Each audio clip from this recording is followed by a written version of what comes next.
Well, folks, it's almost here. It's almost time. The recession everyone has warned us about is just nearly ready to sit on our face.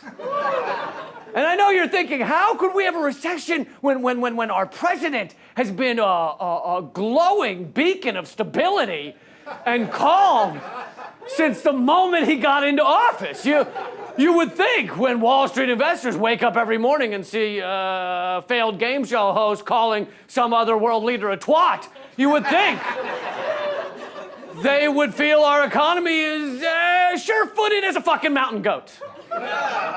But no, for some odd reason, people are concerned. The Dow Jones has been incredibly volatile, losing over 1,000 points over the past month, and in fact, plunging 800 points in a single day. On top of that, insiders are selling stock like it's 2007 again. You know what happened after 2007? 2008, all right? And 2008 fucking sucked for everyone because it was a global financial crisis in which we gave trillions of dollars to assholes who already owned everything. They already had it. And we were like, here's a little left over. And then, of course, there's the big indicator of the recession that every media outlet has been talking about. If you turn on anything, they were talking about it, the famed inverted yield curve. Apparently, the inverted yield curve only happens before recessions hit. And it is happening right now. And I'm sure you're wondering, what in God's name is an inverted yield curve? I don't know what the fuck it is. I don't know what it is, okay? But I don't know. It means a recession is coming, okay? I can't know everything. The other day I learned something about Kanye West and the inverted yield curve stuff all fell out. Now, because Donald Trump knows that a recession means he won't get reelected, he has been running around saying everything is fine, unemployment is the lowest it's ever been, huzzah. First of all, when people are excited unemployment is low, that means they're excited the wage slavery of your average American is humming along nicely. Hey, really, let's get out a bucket of confetti and celebrate. And then let's pay somebody $3 an hour to clean it all up on their hands and knees. But beyond that, many of the jobs Trump is excited about are crappy nonsense jobs making $4 an hour to scrub pubes off of yoga mats or whatever, some first world bullshit job that we created just so people could go, I got a job. And you're like, what do you do? I bleach anuses for a living or whatever. I don't know. But here's the most important point. If you ignore that they're crappy jobs and that many people have stopped working altogether, stopped looking for work altogether, which doesn't get counted in the numbers, and that half my friends live in their parents' garages, which is awkward when I have to buy drugs from them. If you ignore all of that, then yes, unemployment is indeed below 4%.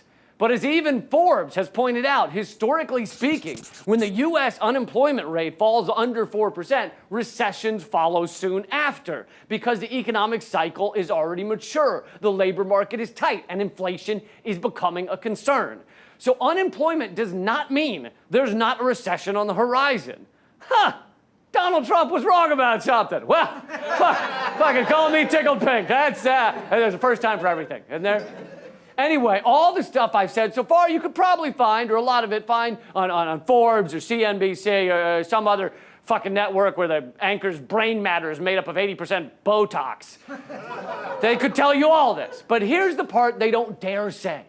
We have an economic system that destroys people's lives once every 4 to 7 years. That's the average amount of time between busts. This time, it's 10 years, we're overdue. During the last financial crisis, millions of people lost their homes. Millions of people lost their jobs. There were estimated to be 10,000 suicides because of the last financial crisis. 10,000.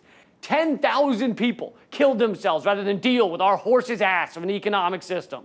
And this isn't counting the number of people dying because they don't have health care or they spent their whole life eating McDonald's because they couldn't afford healthy food.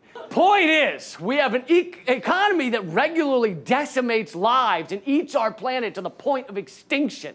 and we are told to believe this is the best we can do. Are you sure? Are you sure this is it? There's nothing at all in our big, ugly brains that could develop an economy that works in concert with the carrying capacity of the earth? There's nothing that might not collapse every 7 years, forcing people with college degrees to go get work, giving hand jobs at truck stops. That's truly the best we can do. We suffer from a lack of imagination. I think our ruling elites are full of shit. I think we can do much better. I believe in us.